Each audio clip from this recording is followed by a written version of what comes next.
Video yan. Atin ka na. 1,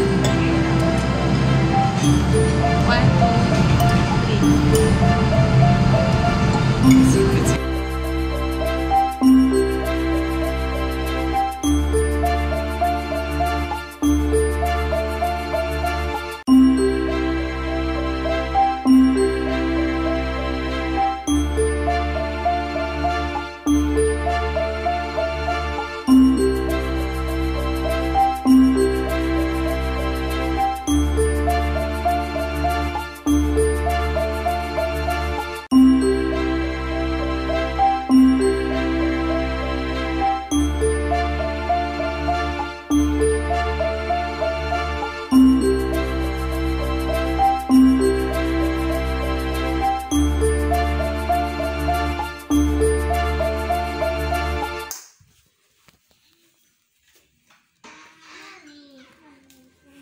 Happy birthday! Happy birthday!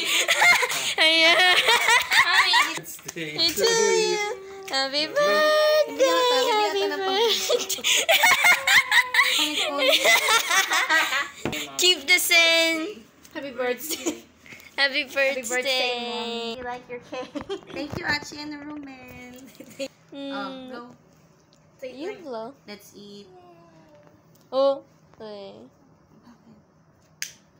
Ano ikaw, bublow mo din? Ano ikaw naman? Happy birthday, Kakay! Yeah, first is coming till March.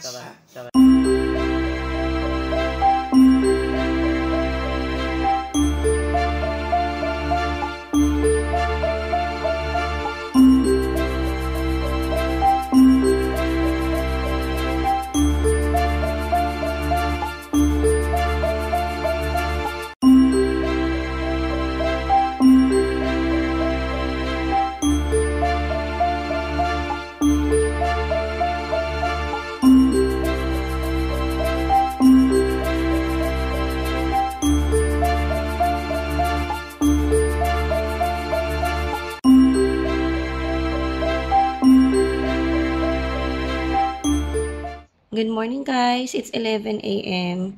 And ngayon pa lang ako mag-iikot sa labas ng bahay. Pero yung master's bedroom, nalinis ko na yun. And ito yung tsura ng sala guys. Maayos naman siya kasi nalikpit ko na to ng konti kaninang umaga. And dito naman sa table na to as usual, ito ang catch-all.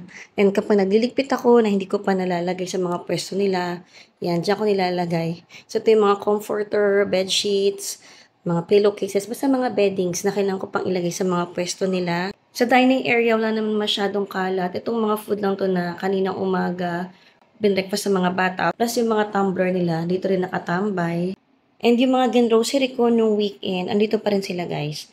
Thursday na. Sobrang tamad mode ako these past few days. Dahil sumasakit din kasi na naman yung tahi ko, kaya hindi ako masyadong kumikilos. Pero magagawa ko rin to. Kailangan ko magpahinga muna kasi talaga. Ito naman dito sa kitchen, guys. Konti lang naman yung magulo dito. Konti lang ang kailangan ligpitin.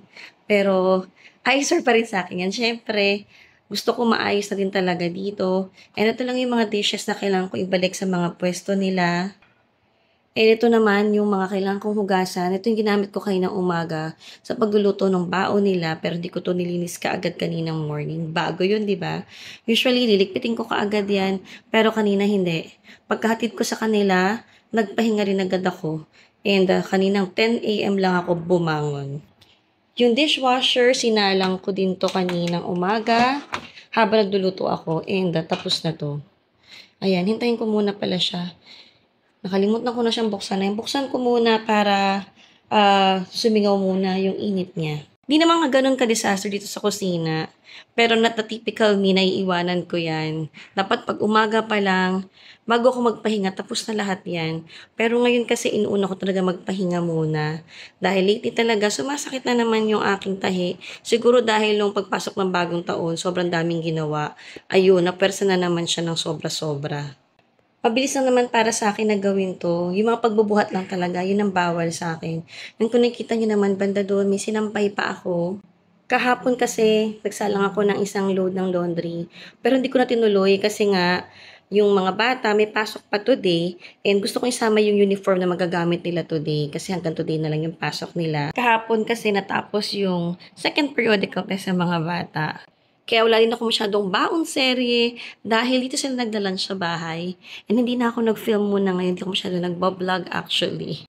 Pero babawi tayo. Natry ko pa rin taga-vlog ng mas madalas. Ito naman itsura ng laundry area, guys. Ayan, kung nakikita nyo naman, na-sort ko na yung dapat lalaban ko. Kaso nga lang isip ko na kailangang hintayin ko yung mga uniform nila for today para masabay ko na kaagad yun. Pasok din tayo sa room ng mga bata. And it's a disaster. Hindi sila nagligpit ng bed.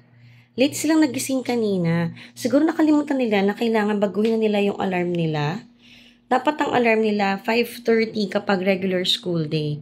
And kanina, pagising ko ng 6 o'clock, and then pumunta ako dito, siguro mga 6:10 na tulog pa talaga sila.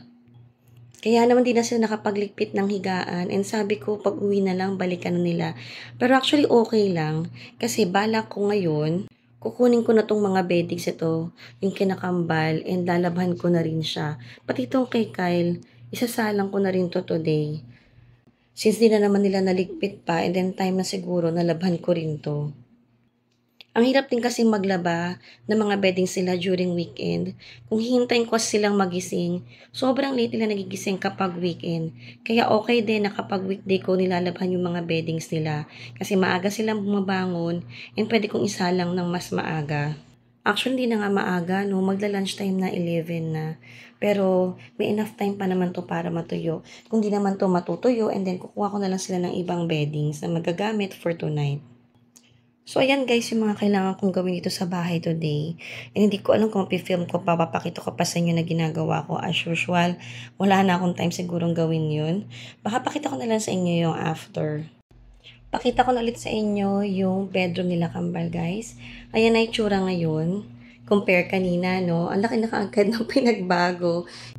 Tinanggal ko lang yung mga kailangan kong labhan. Tinanggal ko yung mga beddings nila. Plus yung beddings ni Kyle na nakalagay dito sa sahig kanina. And of course, nilinis ko rin tong area ng dresser nila na ang daming nakalagay na charger at kung ano-ano pang mga gamit. And yung table din nila, naglikpit din ako ng konti. Nilagay ko lang yung mga gamit sa mga drawer nila at saka doon sa organizer nila. Actually, sobrang bilis lang naman tagal linisin ito. Yung mga bata lang talaga, nakalimutan nilang gawin yung mga dapat nilang gawin dito sa room nila. Though kanina nga lang talaga, sobrang nalit na sila ng gising. Nagkamali sila na hindi sila nag-alarm ng mas maaga. Ito nga ang bed, tinanggal ko na yung beddings and nakasalang na siya ngayon sa aking washing machine. Ito na yung mga una nila sa gilid. Lagay ko muna dyan. Pero iaangat ko rin yan sa higaan nila. Pero pag-isipan ko kung iaangat ko pa ba. Kasi baka mamaya ibabalik ko lang din. And kailangan ko rin tanggalin pa maglalagay na rin naman ako ng beddings. At least one room down na.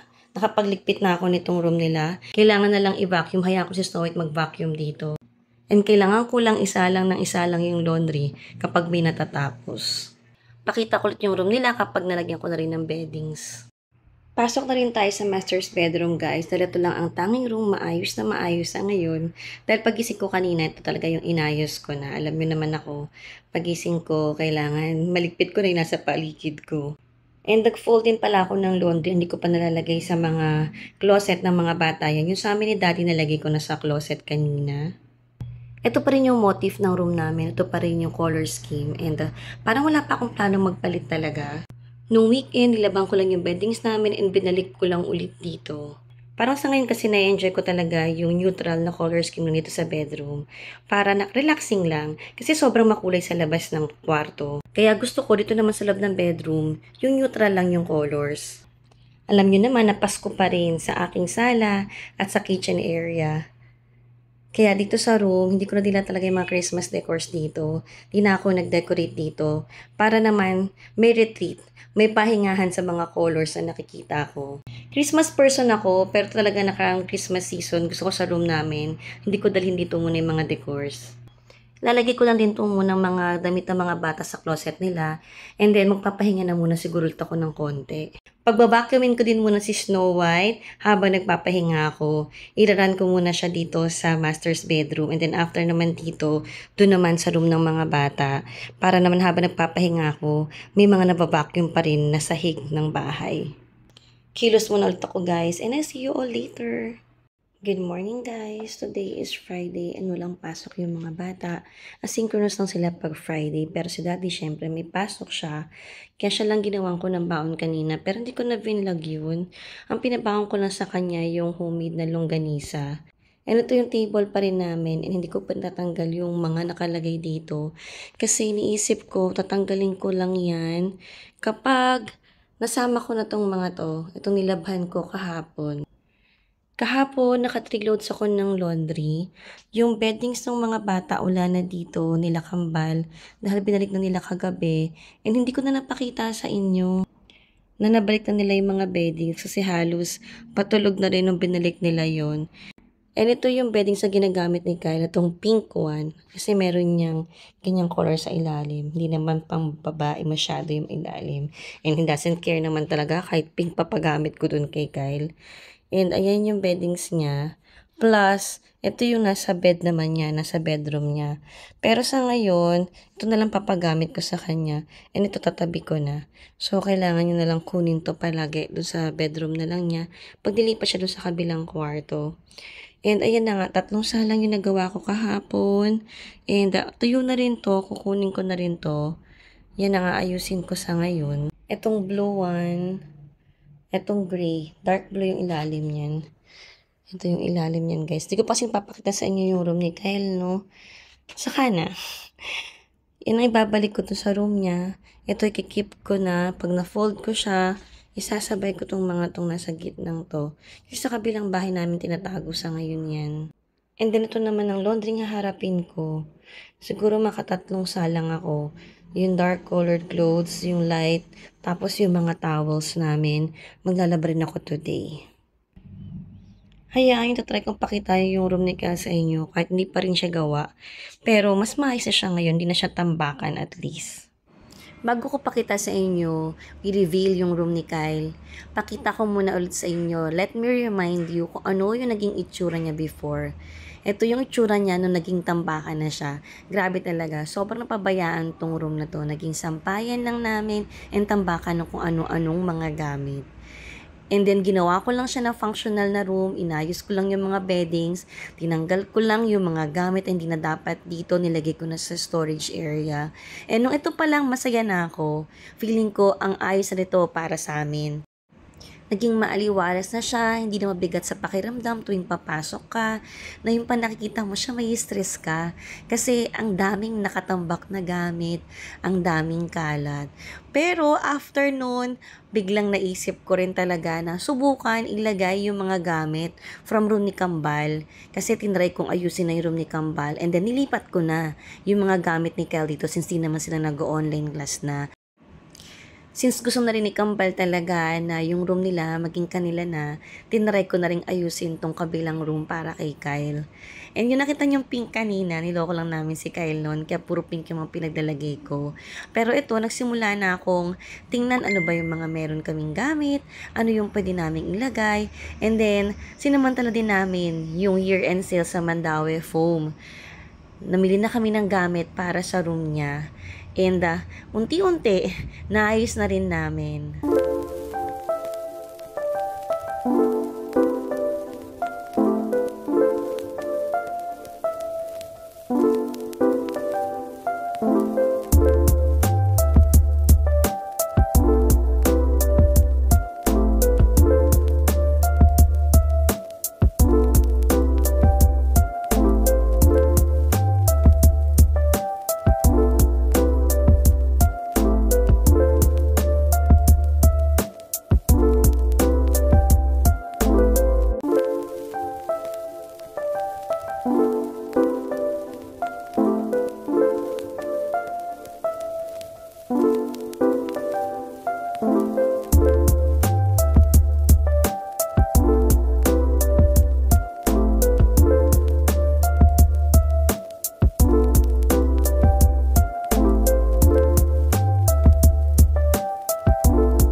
Pasok na tayo sa room ni Kyle, guys. And ito na itsura niya ngayon. Ang laki ng pinagbago. Hindi pa rin siya ganun kaayos. Hindi pa rin namin siya napapaayos. Pero para sa amin, laking improvement ito dahil from naging tambakan na siya, now naging functional room na siya and tumatambay na siya lagi dito. Sa ngayon, navy blue, gray at saka white, yung naisip kong color scheme. Tsaka syempre yung wood tone ang naisip ko dito sa room niya. And nung una nag-iisip kami, ano ba talagang frame ang bagay sa kanya? Black ba or white? Pero nag-white na lang kami. Itong bed niya, nabili namin to sa Mandawi Foam. Hindi ko na maalala kung magkano ko nabili. Lalagay ko lang sa screen kung magkano. And itong floor lamp niya, Mandawi Foam din to, guys. Actually, halos lahat dito from Mandawi Foam. And itong bookshelf niya, from 7.4, 50% off ko itong nabili. Kaya 3.7 ko na lang siya nakuha each. Yung desk niya, from Mandawi Foam din yan. Matagal na namin nabili yan kasabay ng mga desk nila Kambal. And yung table lamp niya, 50% off ko naman nabili. 300 plus ko na lang nabili yan. And then, yung kanyang gaming chair, ito rin ang laking discount kong nakuha. From alam ko, halos magti-10 yata ito. Nakuha ko na lang to ng magti-3.3. May ganito rin si Habi. Brown naman ang color niya. Nakuha ko yun ng 4,000 pero ito nakuha ko pang discounted price. Kaya naging 3.3 na lang.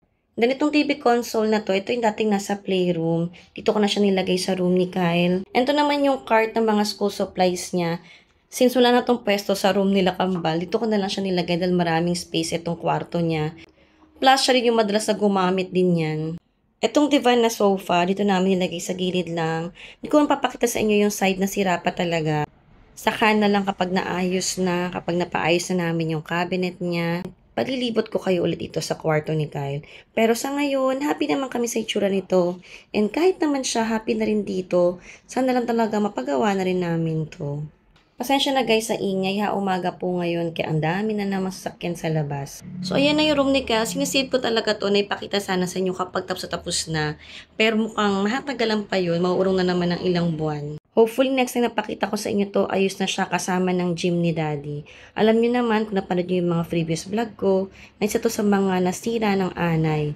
Pero hopefully soon talaga, mapagawa na rin namin to. Tumatagal na rin talaga sobra, pero syempre gusto namin tagalaanan ng budget to.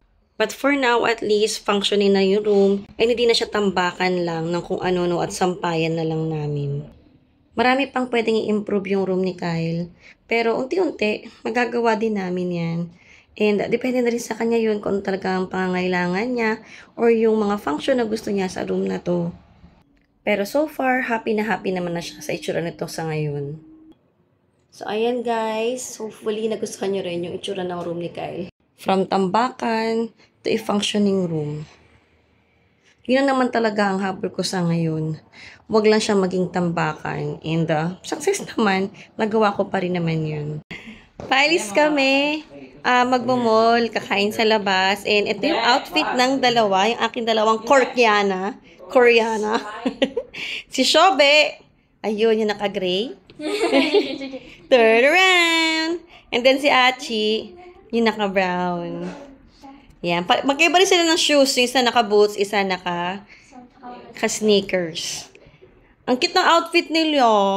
Sana pwede rin ako magganyan. Charot. Hanggang pangarap. And then, sila na lang bahala maganyan. And ito naman yung forma ng bunso ko na gangster. Ayan. Naka-leather jacket na brown. Si Daniel. Daniel Moran. Daniel Moran. Ano yun? Sino yun? Ikaw, Daddy, bakit ang outfit mo? Punta ka na din doon. Dali na. Wala naman nagbibideo sa akin, kaya ikaw na lang. Ayan si Daddy. No. Ayan si Daddy naman, yung outfit niya. Ang gulo ng bahay. Slippers. And then, naka-slippers lang siya, papares. Diba? Ang paporma ng mga kasama ko. And then there's the shoes for the... Tapos si Mami, wala. We're here at Jules and Jerry, guys. Yung bago namin tukla si Daddy na restaurant. And the first time namin papatry sa mga kids to. And ito yung mga in-order namin na food. Kain. Ay, patingin yan. Say hi. Eat time. Once is eating na. Let's eat. Ay, show. May pa pala nakalimutan ko. Yummy? Oh, sa'yo yummy, di ba? Bonchon. Ano lang sabi ko? Yummy dito, guys. This is, ang pangalan nito, Daddy? Jules and Jerry's. Sarap dito. Bagong tuklas naming kainan. Just, Sarap? Parang dating bonchon dito. Kain na ako. Dahil lang inggit na ako sa kanila.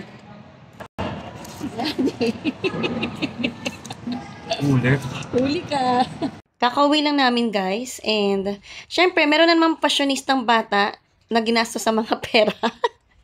And ito yung binili niyang top. Na knitted to Na frog yung itsura. Nabili namin ito 980 sa Ayala Feliz. Tapos may nakita kaming subscriber sa Ayala Feliz. And then yung mom daw niya, ang name is Jackie. Hi, Jackie! Thanks for watching. Hindi ko nakuha yung name ng daughter mo, pero hi, Jackie, and hi to your daughter. Nice meeting you. And ito yung kanyang boots. Naka-sale to ngayon sa Alberto. Original price niya is 2,000, pero we got it for 1,399. Ito yung complete outfit ng batang fashionista. Pang saya-saya niya. Ayan, no. Kaligayahan niya yan talaga. O, paano kapag kailangan tatago na yung mukha? Mas maganda ka dyan, nak.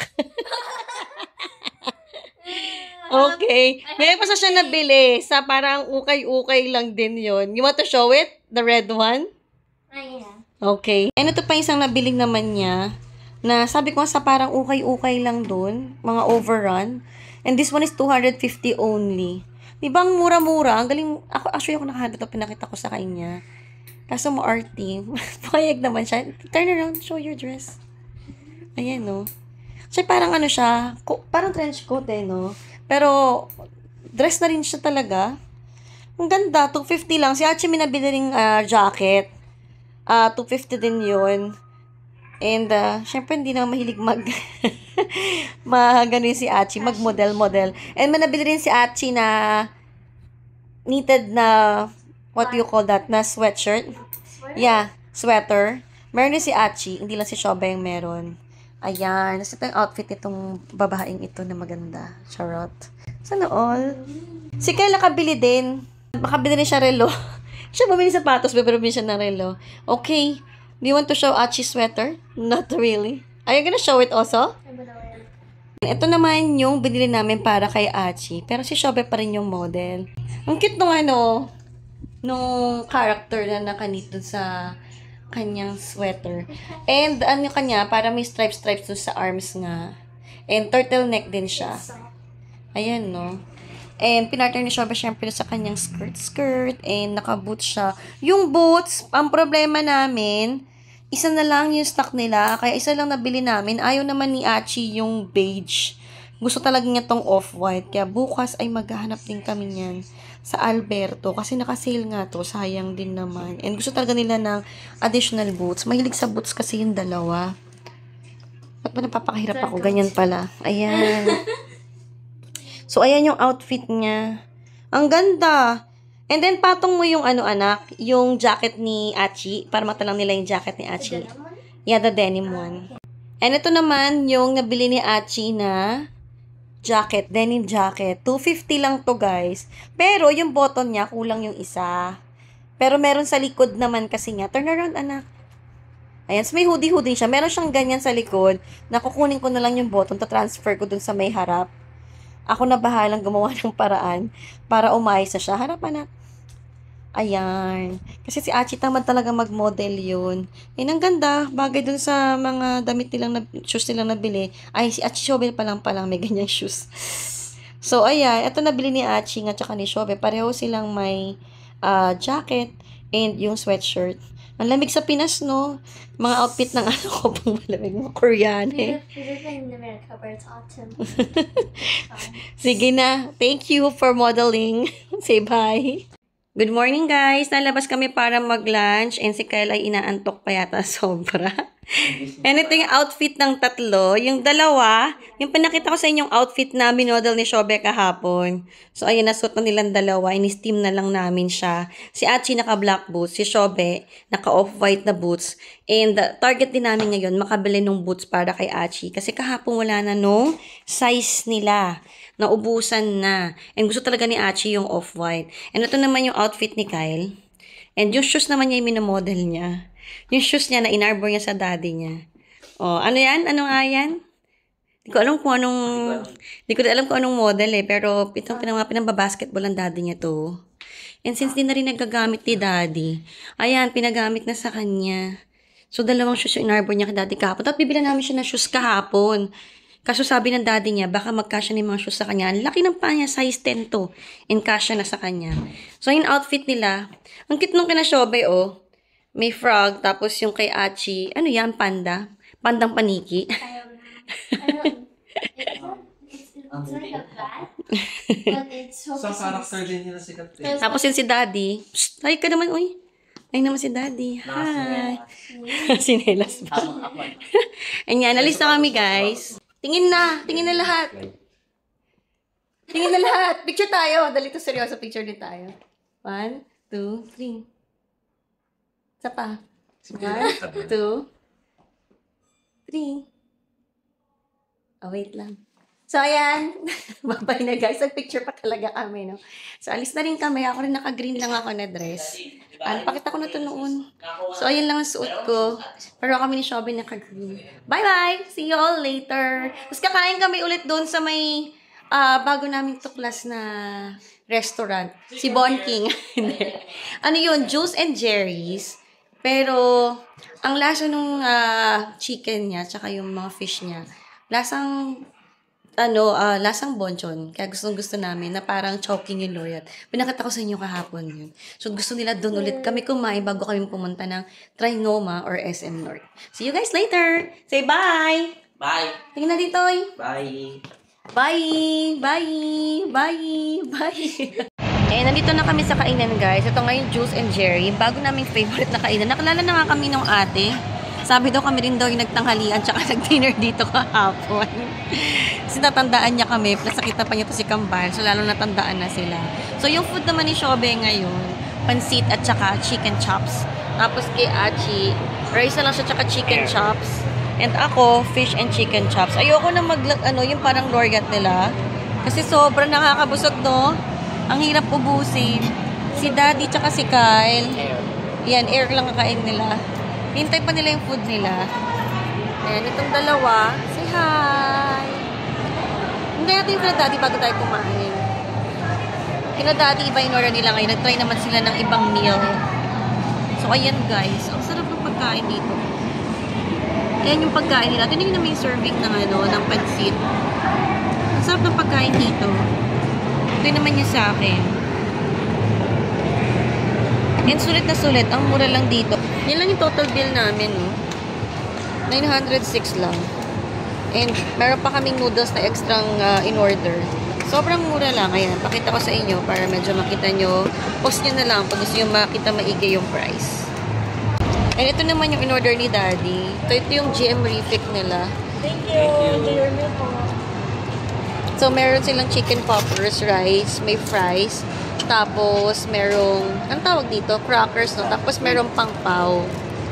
And then, nag-order din kami ng extra na siomai noodles. Uy, kay Kyle yun din. Joke lang. Pero yan, hindi tinanggal sa plastic pa eh. So, ayun na. Sige, let's eat. Kain na kami, guys. See you later.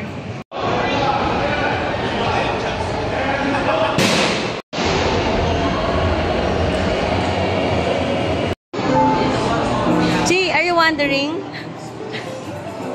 how is he playing? We're watching the bear.